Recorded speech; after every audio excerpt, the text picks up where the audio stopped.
Hello, everyone. I'm Laura Lupe, Senior Director for University Budget and Planning. Thank you for joining me for this virtual fall budget briefing. In the fall budget briefings, I'm able to update the campus on the final 2021-2022 budget. Today, I'll be talking mostly about the campus budget. When referring to the campus budget, I'm talking about three main funding sources: the state allocation, student tuition and fees, and cost recovery. Before talking about this year's budget, it's always important to look at how we ended the previous year.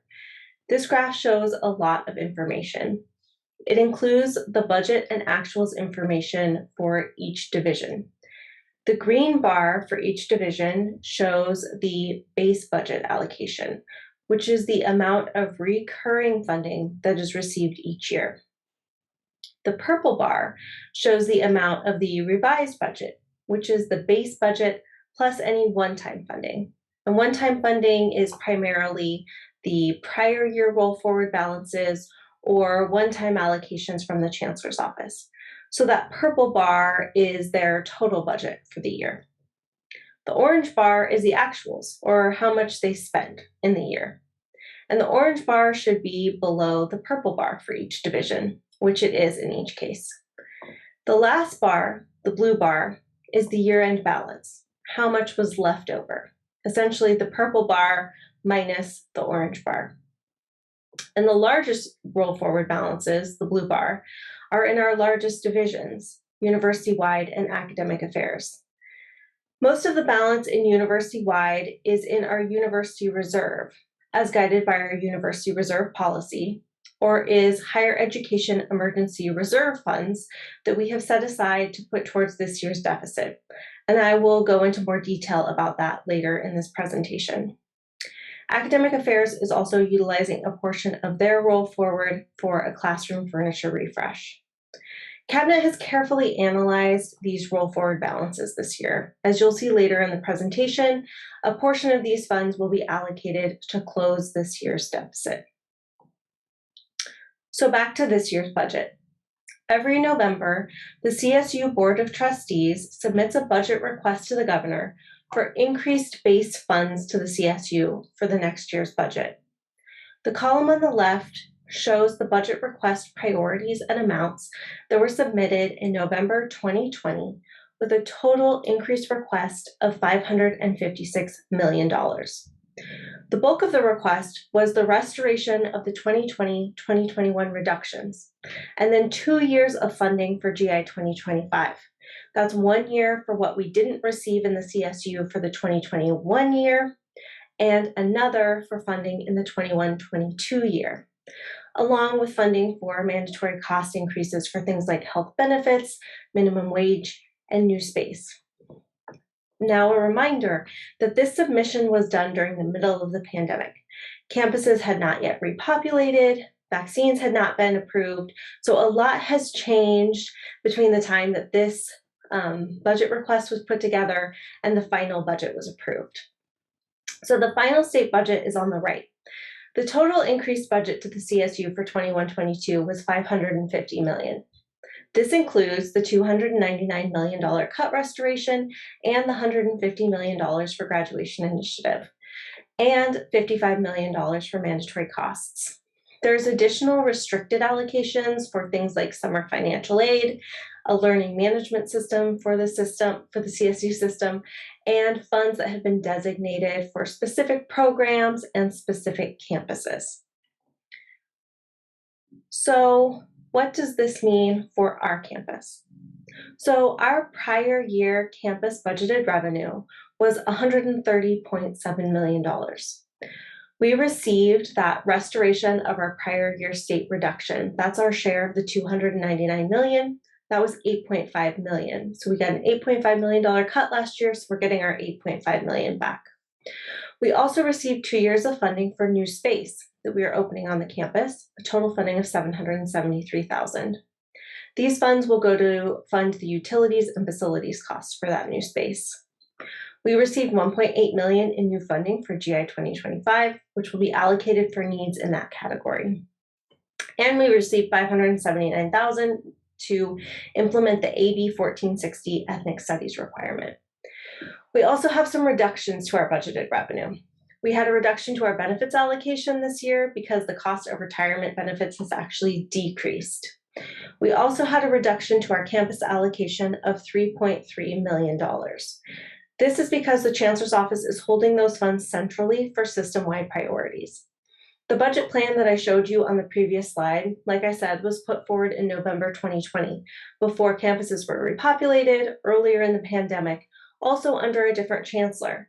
And many of the assumptions under which that budget was formed have changed over time.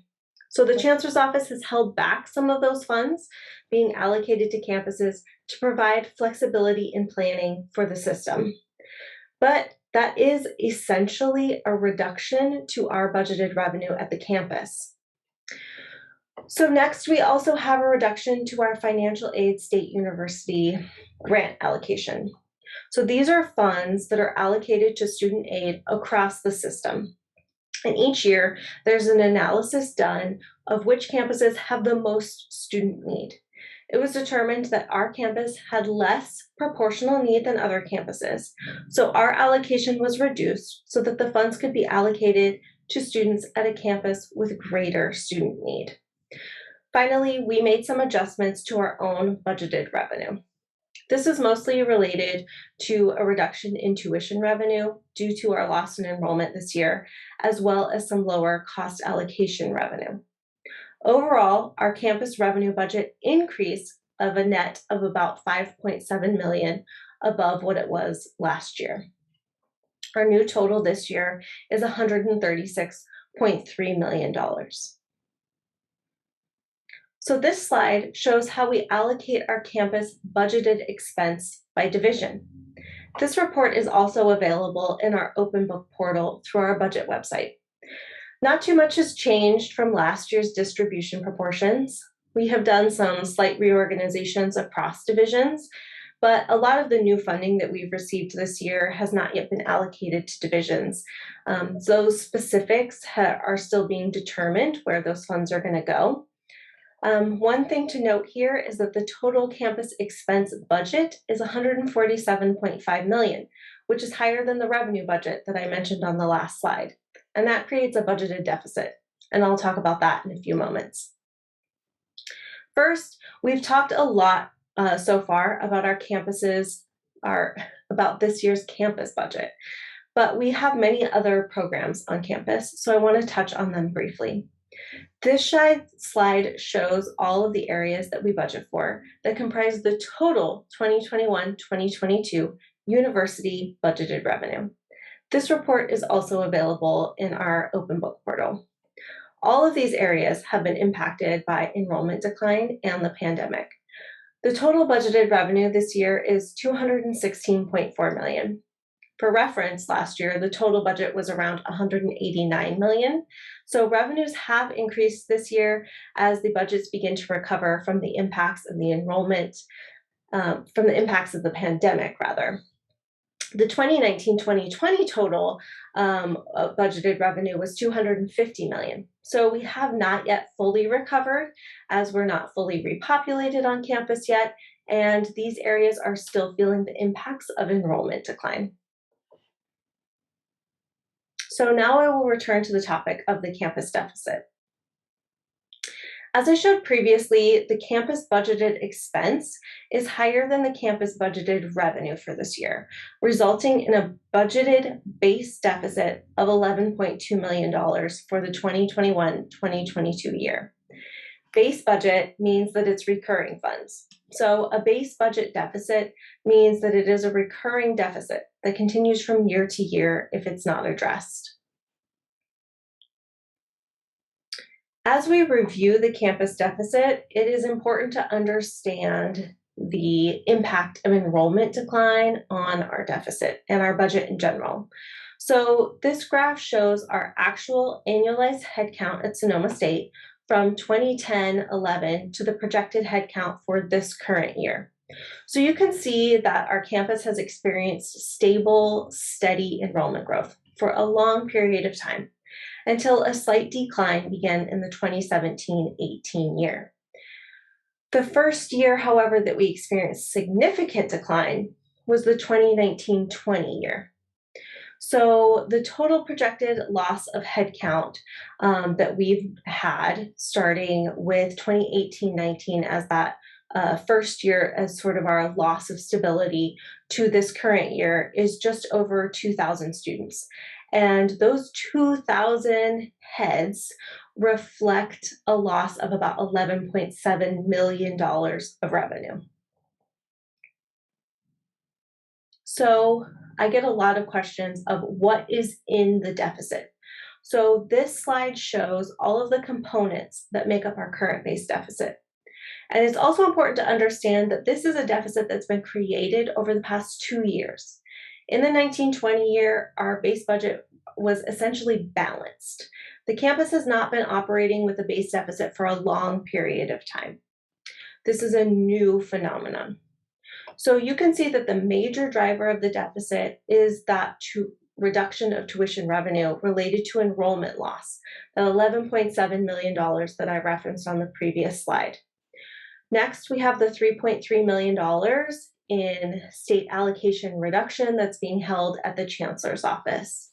Though we had the state restore the CSU's previous year cut, the system is holding that money centrally. So the campus hasn't really received a full restoration of the funds, and that does contribute to our deficit. We've also had some other revenue reductions, mainly our cost recovery revenue as we implement our updated cost recovery plan. Also, in the prior year, in 2020-2021, we had mandatory cost increases that were not funded by the state, primarily increases to our health benefits, and we still had to pay for those. Next, we needed to fund some budget lines on campus that were underfunded, predominantly additional costs in our benefits pool. And this year we did fund some cabinet priorities. These are a lot of other lines that were not appropriately funded. We didn't have funding set aside for campus settlement costs, central events, commencement was not fully funded. But there were also places where Cabinet knew that we needed to invest in our priorities and in our future for things like seeking further revenue streams and investing in a position in university advancement. However, we have already acted to reduce the base deficit. Divisions took base reductions in the 2020-2021 year of $8.3 million. So adding all of that together leaves the current deficit of $11.2 million. This year, we also have some additional one-time costs to add to the deficit. So we have the $11.2 million base deficit, but we also have one-time costs. These are not recurring and not part of the base, but they don't have an identified funding source and are adding to our deficit this year. Cabinet has identified additional priorities to the ones I discussed on the previous slide. These are one-time, non-recurring costs, and they're mostly investments in strategic budgeting initiatives. We also have a loan payment due to the state each year, and this year we have an extra payment due. With these additional items, our budgeted deficit for the 2021-2022 year totals $12.3 million.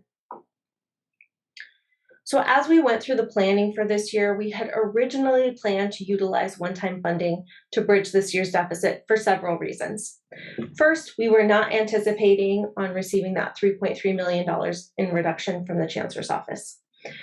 We also originally believed that enrollment would be a bit higher this year and that the tuition fee reduction would not need to be so great. And finally, we knew that we had the federal higher education emergency relief funding this year to use towards the deficit. Unfortunately, the deficit turned out to be larger than anticipated, but we still do have a plan to utilize one-time funds this year. Not addressing the deficit in the base does mean that the base portion of the deficit continues next year, but we do give ourselves a longer time period to create a plan to address it. This slide outlines the funding sources that are being applied to close this year's deficit. It's a combination of reserves, those higher education emergency relief funds, division roll forward funds, and current year saving strategies. First, we're using a portion of our campus operating reserve. Next, we're using a portion of those higher education emergency relief funds, or HERF funds for short, towards the deficit. We're also still implementing a hiring slowdown process, which creates salary savings. Those savings are being swept from the divisions centrally and being applied to the deficit.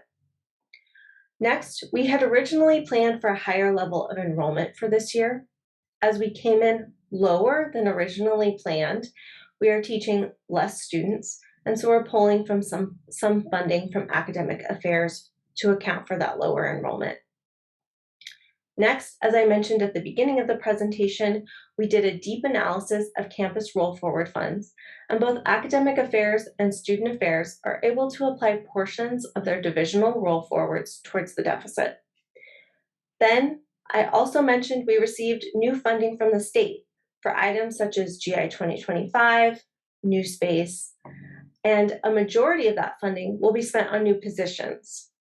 As part of our deficit plan, we will be holding those funds centrally until those positions are approved and hired, and that will generate savings centrally. Finally, all divisions are providing a portion of their roll forward to fund the final $174,000 needed to close the budgeted deficit gap for this year, and that allows us to complete our deficit plan. So overall, the campus does have a base structural deficit of $11.2 million this year, but we have identified a plan to close the deficit utilizing one-time funds. And the budget planning for this year has been more positive than last year. I want to point that out. The CSU has received more funding and support from the state, and we are moving out of the most critical impacts of the pandemic on our budgets. But we are still in recovery mode. Old approaches to long-term planning have become more challenging, and the effects of enrollment decline on the budget at our campus are becoming very clear. So we did receive additional state support on our campus this year, but those funds are either backfilling reductions that we are still grappling with, or they're designated for specific priorities, and they're not enough to backfill the losses we are incurring due to our enrollment decline. So the campus-based deficit of $11.2 million will continue to next year, but we are making progress on starting the planning for that early. We will need to address the base budget starting in 22-23. I am glad that you were all able to join me for this virtual fall budget update. I hope that it has been helpful. We are going to be able to hold an in-person fall 2021 campus budget and planning forum in the next few weeks. So keep an eye out for the campus announcement. It will be in person, it will be live streamed. We're going to do in-person roundtables. I hope that you are all able to view it or attend. It is especially important to stay informed and engaged during these times of budget constraints. And finally, a lot of the information that I have talked about here today is available on our open book portal, available through our budget office website. Facing a campus budget deficit is no small challenge, especially coming out of a global pandemic. So we all need to work together towards solutions that help us meet our strategic plan priorities despite our budget restrictions. And myself and my office remain committed to providing clear communication and budget transparency. So please feel free to send an email to budget.sonoma.edu, visit our website for this presentation, the transcript of this presentation, share it with your staff, look at our open book portal, and I hope to see you at the Campus Budget and Planning Forum. Thank you so much for your time.